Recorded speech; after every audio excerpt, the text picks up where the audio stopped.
जय मसीह की। आज प्रभु ने पुनः एक अवसर दिया है जब हम परमेश्वर के वचन के द्वारा आपसे बातचीत कर सकते हैं।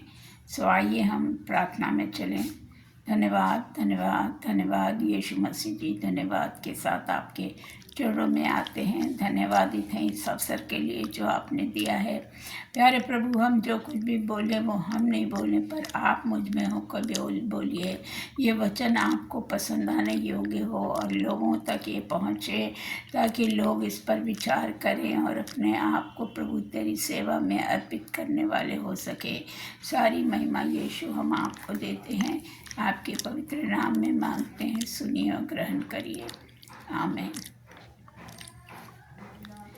आज जैसा कि आपने पिछले बार सुना कि यीशु मसीह की मृत्यु की भविष्यवाणी पुराने नियम में की गई है, इसी तरह से आज हम ये जानेंगे कि यीशु मसीह ने खुद अपने मरने की भविष्यवाणी की। ये कहाँ है और क्या इस संबंध में उन्होंने कहा। मत्ती 36 और 23 में यीशु ने अख़मीरी रोटी के पर्व पर अपने चेलों के साथ फसह खाने बैठा और यीशु ने अपने मृत्यु की भविष्यवाणी की थी। जब वो आखिरी फसह वो ले रहा था, उसी समय उस फसह के दौरान यीशु मसीह ने भविष्यवाणी की, अपनी मृत्यु की।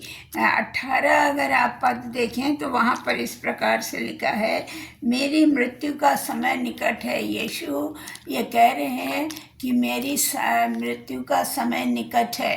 और 21वें पद में अगर आप देखें तो वहाँ इस प्रकार से लिखा है, यीशु ने कहा, मैं तुमसे सच कहता हूँ, तुम में से एक मुझे पकड़वाएगा। जब वो लोग फसह खाने के लिए बैठे और उसके 12 चेले उसके साथ थे, तो यीशु मसीह ने वहाँ पर कहा कि तुम में से, मतलब उन 12 में से कोई है जो मुझे पकड़वाएगा। सब लोग पूछने लगे, यीशु मैं तो नहीं हूँ, यीशु मैं तो नहीं हूँ, यीशु मैं तो नहीं हूँ। और वो इस तरह से वो लोग कहने लगे। फिर क्या हुआ, यीशु ने कहा, जिसने मेरी थाली में हाथ डाला है वही मुझे पकड़वाएगा। उसने कहा कि जो, जैसे आप देखिए जब हम खाना खाते हैं तो बच्चे भी खाना खाते हैं तो माता पिता की थाली में अक्सर अपने हाथ को डालकर और खाते। तो हमारा यीशु जो पिता और ये चेले जो उसके पुत्र थे, उनमें से एक चेला जो था वो यीशु की थाल में ही साथ में खा रहा था। तो यीशु ने कहा, मुझे वही पकड़वाएगा जो मेरी थाल में हाथ डाल के मेरे साथ खा रहा है। यीशु ने कहा, लिखा है कि मैं चरवाहे को मारूंगा और झुंड भेड़ों की तितर बितर होगी। जी, प्रभु ने बोला कि यीशु ने ये भविष्यवाणी की कि मैं जो हूँ, मेरे मारे जाने पर का समय निकट है और लोग जब मुझे मारेंगे, पकड़ेंगे, तो तुम मेरा इनकार करोगे। और बहुत सारे जो चेले थे, पतरस भी कहने लगा, ये तो कभी हो ही नहीं सकता है। और इस तरह से लोग जो है कहने लगे। उन्होंने कहा कि नहीं, तो तुम मेरे मारे जाने के कारण, मुझे सताओ के कारण तुम इधर उधर छिपोगे और जाओगे और मेरा इनकार करोगे, और मेरी ये जो भेड़ें हैं वो क्या हो जाएंगी, भटक जाएंगी। और फिर यीशु ने कहा, लिखा है, चरवाहे को मारूंगा, झुंड को मैं, भेड़ों के झुंड को मैं तितर बितर करूँगा। जी, तो इसलिए परमेश्वर की भविष्यवाणी है। जब यीशु ने चेलों को सोता पाया, देखो घड़ी आ पहुंची और मनुष्य का पुत्र पापियों के हाथ पकड़वाया जाएगा। और क्या हुआ, जब प्रभु यीशु मसीह गए और वो प्रार्थना करने लगे बाग में, और उन्होंने अपने चेलों को नीचे छोड़ दिया, वो और ऊपर चढ़ के गए और वहाँ पर वो घुटने टेक कर प्रार्थना करने लगे परमेश्वर से, प्रभु यदि हो सके तो इस घड़ी को आप डाल दें। पर उसने फिर भी इम्पोर्टेंस किसको दी, अपने परमेश्वर को, क्योंकि वो उसका पिता था, वो उसकी सारी योजना पहले से निर्धारित थी। उसने कहा कि पर मेरी नहीं तेरी मर्जी पूरी हो। और फिर क्या हुआ कि वो वहाँ पर प्रार्थना करके फिर जब वो नीचे आया तो देखा कि वो जो उसके चेले थे वो सो रहे थे। तो यीशु ने उन लोग को उठाया और कहा कि तुम प्रार्थना में लगे रहो ताकि तुम आजमाइश में ना पड़ो, ताकि तुम परीक्षा में ना पड़ो। और कह के वो फिर चला गया, प्रार्थना करने लगा। और जब वो पुनः लौट के आया तो फिर वो चेलों को सोते पाया और उसने कहा कि अब मेरी घड़ी नज़दीक आ गई है और मेरे पकड़वाने वाले मेरे पास आ रहे हैं। अगर आप मरकुस 14:3-8 को देखें तो वहाँ इस प्रकार से लिखा है, ये भी एक भविष्यवाणी जो यीशु ने की। वो था, एक स्त्री थी, वो संगमरमर के बहुत सुंदर पात्र में इत्र लेके आई और उसने यीशु के सिर पर उलट दिया। इस पर क्या थे जो चेले वहाँ थे वो बड़बड़ाने लगे, कहने लगे कि अरे ये 300 दिनार में ये इत्र बिक सकता था, इससे जो पैसा प्राप्त होता वो कंगालों को और दीनों को दिया जाता। तो यीशु ने क्या कहा?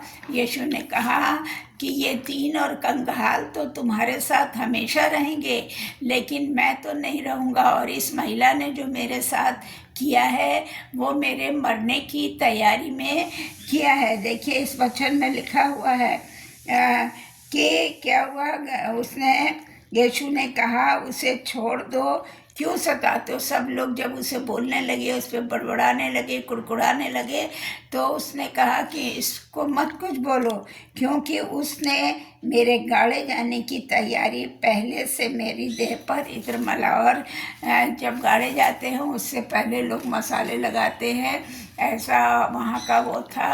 और उसने कहा कि इसने तो मेरे गाड़े जाने की तैयारी से पूर्व ही मुझे इत्र मल दिया है।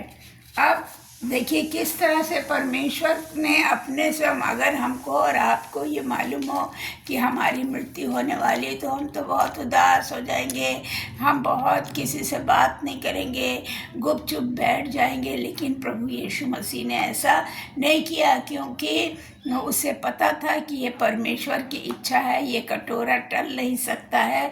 सो उसने उस पर कुछ भी नहीं किया। मत्ती अगर 16 अध्याय उसका 21 से 23 तक आप पढ़े, वहाँ इस प्रकार से लिखा है। मत्ती 16 निकाले, उसका 21 से 23 तक आप पढ़े।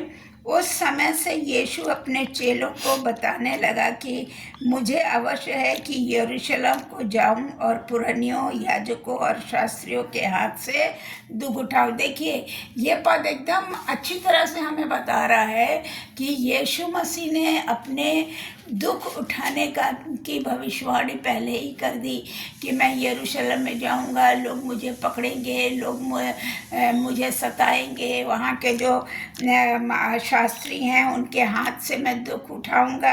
और फिर क्या, इस तरह पतरस ने उसे, अब क्या हुआ, वहाँ पर उसके सारे चेले थे, तो पतरस उसको अलग ले जाता है और उसके ऊपर बहुत गुस्सा करने लगता है। तू ऐसा क्यों कह रहा है, तू ऐसा क्यों कह रहा है? और फिर क्या हुआ, उसने कहा कि तुम जो हो वो मनुष्यों की सी बातें क्यों कर रहे हो? तुम मेरे सामने से दूर हो जाओ और मेरे लिए ठोकर का कारण ना बनो। अगर आप तीतुस निकालें, तीतुस 2 और 12, तीतुस का 2 और 12, देखिए यहाँ वचन में क्या लिखा है। तीतुस ने चिताया कि हम अभक्ति, सांसारिक अभिलाषाओं से मन फेर कर भक्ति में जीवन, मतलब वो बार बार वो कह रहा तीतुस कि हम लोग जो है, जब ये रोज़े का समय चल रहा है, इस रोज़े के समय में हमें क्या करना है, परमेश्वर के नज़दीक जाना है। परमेश्वर हमसे 3 चीज़ें ही केवल इस रोज़े के दौरान में अपेक्षा करता है। पहला, हम जब रोज़ा रख रहे हैं या हम रोज़ा नहीं भी रख रहे हैं, लेकिन ये जो लेंट के डेज चल रहे हैं उनमें हमें प्रार्थना करने की ज़रूरत है। हमें परमेश्वर की वचन पढ़ना है। प्रार्थना हमें केवल अपने लिए नहीं पर अन्य लोगों के लिए भी करना है। और हमें वचन जो हमारा पवित्र शास्त्र, जो हमारी दोधारी तलवार है, उसको हमें पढ़ना है। और हमें दान भी एकत्रित करना है। दान एकत्रित करने से क्या है कि वो जो आप इस 40 दिनों में जो भी आप दान एकत्रित करें, उसके द्वारा आप किसी नीडी पर्सन की, किसी ऐसे व्यक्ति की जिसको कि जो कठिनाई में है और आपको लगता है कि उसकी मदद करनी चाहिए, आप इस पैसे से उसकी मदद कर सकते हैं।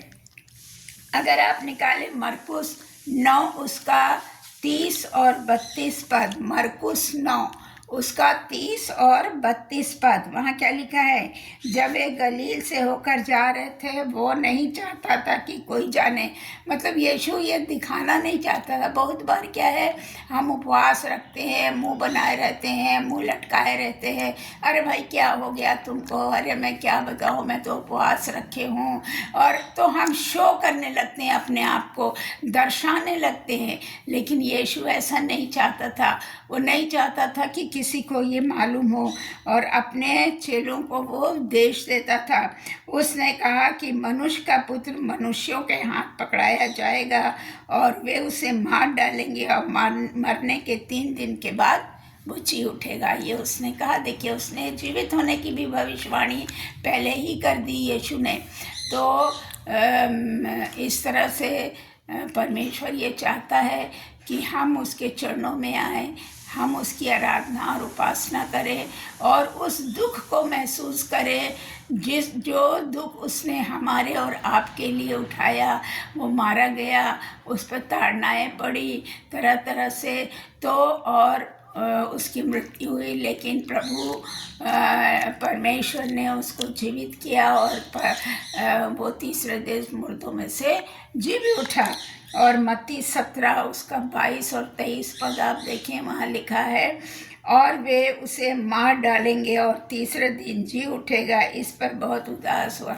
लोग जब वो कहने लगा अपने चेलों से कि भाई लोग मुझे मार डालेंगे, मुझे सताएंगे, मुझे तरह तरह से यातनाएं देंगी, और मेरी भेड़ें जो है ये देख के क्या हो जाएंगी, तितर बितर हो जाएंगी। तो तितर बितर हो जाएंगी। और फिर उसके बाद क्या हुआ कि यीशु जो था बहुत दुखी होता था और दुख में वो कह रहा था, लेकिन वो किसके कारण दुखी हो रहा था? हमारे और आपके पापों का बोझ उस पर लादा जाएगा। हमारे और पापों के लिए वो अपने प्राण देगा, जिससे कि क्या होगा, हमारा उद्धार होगा, पापों का छुटकारा होगा, हमारा उद्धार होगा।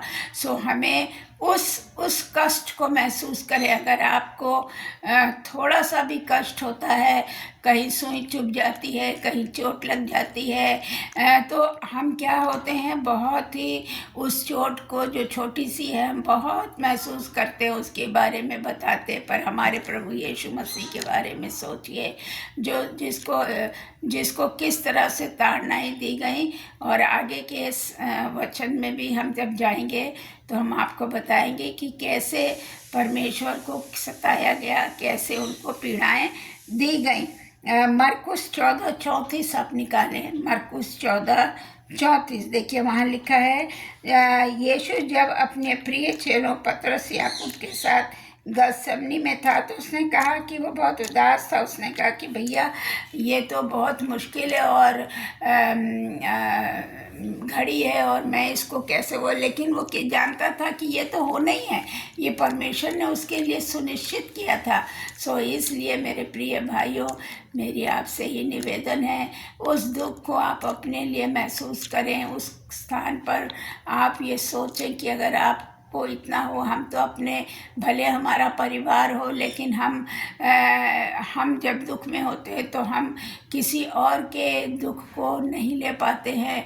और जब हम उसी की चर्चा करते हैं, हमको ये हुआ, हमको ऐसे हुआ, हमको ये हुआ, और बच्चे भी और परिवार के जन भी बहुत जो है इस और विशेष कार्य करने के लिए, सोचने के लिए बाध्य होते हैं कि भाई हम कैसे इनके लिए उपचार करें। लेकिन प्रभु यीशु मसीह के साथ तो केवल परमेश्वर था, और परमेश्वर ने ये आदेश दे रखा था, ये योजना बना ली थी कि प्रभु यीशु मसीह को मारा जाए, उसकी ताड़नाएँ हों, उसको कष्ट मिले, और उसने हमारे पापों के बोझ की गठरी उसके ऊपर लाद दी। आगे हम देखेंगे कि किस तरह से परमेश्वर ने उसको इन विपत्ति के समय, इस दर्द और पीड़ा के समय उसका मार्गदर्शन किया।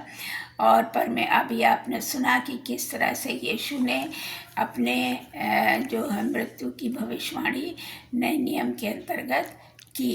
सो मेरे प्रिय भाइयों, आइए हम प्रभु के चरणों में चलें और उससे अपने पापों की क्षमा मांगें, और न केवल क्षमा मांगें पर उस कार्य को हम छोड़ दें, और हम अपने जीवन को परमेश्वर की आज्ञाओं के अनुसार चलें, है ना। हमको अपने ज़बान का नियंत्रण रखना है, अपने मन पे नियंत्रण रखना है, अपने चाल चलन पे नियंत्रण करना है।